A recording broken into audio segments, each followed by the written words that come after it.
Hello বন্ধুরা, আমরা এখন বাড়িতে যাচ্ছি। দেখো কুচবিহারে আসছি আমরা ঘুরতে। দেখতে পাচ্ছ, দেখো বন্ধুরা আমরা বাড়ির আশেপাশে এসে পড়েছি। দেখো জায়গাটা কতটা সুন্দর, দেখো একটা গাছ আছে, গাছটা এতটা পরিমাণে সুন্দর লাগছে কি বলবো। আর ওইদিকের ভিউটা দেখো, ওই দেখতে পাচ্ছ, একবার দেখো রাস্তার ভিউটা দেখো কতটা সুন্দর লাগছে,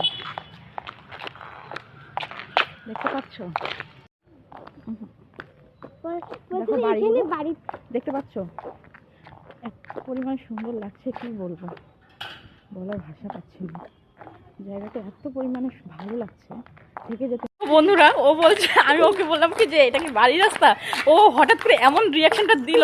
আর সত্যি সত্যি ভাবছি এটা বাড়ির রাস্তা না। আমি সত্যি কথা বলতে আমি এদিকে কিছুই চিনি না, ওই আমাকে ঘুরাচ্ছে। আমি 1 সেকেন্ডের জন্য ভেবে ফেলেছি যে এটা আমাদের বাড়ির রাস্তা না।